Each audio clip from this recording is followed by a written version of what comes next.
Hello friends, welcome back to Sandhya's kitchen. ಇವತ್ತಿನ ವಿಡಿಯೋದಲ್ಲಿ ನಾನು ಒಂದು ಸಿಂಪಲ್ ಆದ ಇಡ್ಲಿ ಪುಡಿ ರೆಸಿಪಿನ ತೋರಿಸ್ತಾ ಇದ್ದೀನಿ. ಈ ಪುಡಿ ಒಂದಿದ್ರೆ ಸಾಕು, ಬೆಳಗ್ಗೆನ ಬ್ರೇಕ್ಫಾಸ್ಟ್ ತುಂಬ ಈಸಿಯಾಗಿ ಆಗಿಬಿಡುತ್ತೆ. ಇಡ್ಲಿ, ದೋಸೆ, ಪೂರಿ ಯಾವುದಕ್ಕಾದರೂ ಪರ್ಫೆಕ್ಟ್ ಆಗಿರುತ್ತೆ. ಬನ್ನಿ ಈ ರೆಸಿಪಿ ಹೇಗೆ ಮಾಡೋದು ಅಂತ ನೋಡೋಣ. ಫಸ್ಟ್ ಒಂದು ಬಾಣಲೆಯಲ್ಲಿ 1 ಟೀ ಸ್ಪೂನಷ್ಟು ಎಣ್ಣೆ, 10ರಿಂದ 12 ಒಣಮೆಣಸಿನ್ಕಾಯಿ ಮುರ್ಕೊಂಡು ಅರ್ಧ ಮಾಡಿ ಹಾಕಿ, ಇದಕ್ಕೆ 1 ಟೀ ಸ್ಪೂನಷ್ಟು ಧನಿಯಾ ಕಾಳು, 1/2 ಟೀ ಸ್ಪೂನಷ್ಟು ಮೆಂತ್ಯ, 1 ಟೀ ಸ್ಪೂನಷ್ಟು ಜೀರಿಗೆ, ಸ್ವಲ್ಪ ಕರಿಬೇವಿನ ಸೊಪ್ಪನ್ನು ಹಾಕ್ಕೊಂಡು ಲೋ ಫ್ಲೇಮಲ್ಲಿ ಕಲರ್ ಚೇಂಜ್ ಆಗೋ ತನಕ ಇದನ್ನು ಮಿಕ್ಸ್ ಮಾಡ್ಕೊತ ರೋಸ್ಟ್ ಮಾಡ್ಕೊಳ್ಳಿ.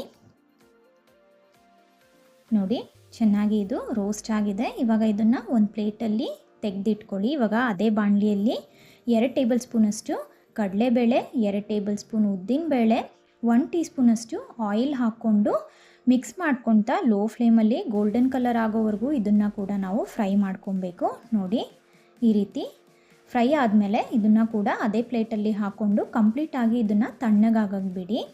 ತಣ್ಣಗಾದಮೇಲೆ ಇದನ್ನು ಒಂದು ಮಿಕ್ಸರ್ ಜಾರಲ್ಲಿ ತೊಗೊಂಡು ಇದಕ್ಕೆ ರುಚಿಗೆ ತಕ್ಕಷ್ಟು ಉಪ್ಪನ್ನು ಸೇರಿಸ್ಕೊಂಡು ತರಿಯಾಗಿ ಇದನ್ನು ಗ್ರೈಂಡ್ ಮಾಡ್ಕೊಳ್ಳಿ. ನೋಡಿ,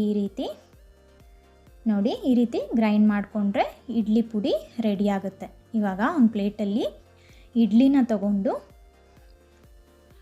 ಮೇಲೆ 1 ಟೀ ಸ್ಪೂನಷ್ಟು ತುಪ್ಪ ಹಾಕ್ಕೊಂಡು ನಾವು ರೆಡಿ ಮಾಡ್ಕೊಂಡು ಇಟ್ಕೊಂಡಿರುವಂಥ ಈ ಪುಡಿನ ಮೇಲೆ ಹಾಕ್ಕೊಂಡ್ರೆ ಮುಗೀತು. ಅಷ್ಟೇ, ನೋಡಿದ್ರಲ್ಲ, ಸಿಂಪಲ್ಲಾಗಿ ಇಡ್ಲಿ ಪುಡಿ ರೆಸಿಪಿ ರೆಡಿಯಾಗಿದೆ. ನೀವು ಬೇಕಾದರೆ ಇದನ್ನು ಚಟ್ನಿ ಜೊತೆ ಆದರೂ ತಿನ್ಬೋದು, ಅಥವಾ ಹಾಗೆ ಈ ರೀತಿ ಪುಡಿನ ಹಾಕ್ಕೊಂಡು ತುಪ್ಪದ ಜೊತೆ ಆದರೂ ತಿನ್ಬೋದು. ತುಂಬ ಸೂಪರಾಗಿರುತ್ತೆ, ಟೇಸ್ಟು ಸಿಂಪಲ್ಲಾಗಿ ಆಗೋಗುತ್ತೆ ಬ್ರೇಕ್ಫಾಸ್ಟು. ಈ ರೆಸಿಪಿ ನಿಮಗೆ ಇಷ್ಟ ಆದರೆ ಕಮೆಂಟ್ ಸೆಕ್ಷನಲ್ಲಿ ತಿಳಿಸಿ.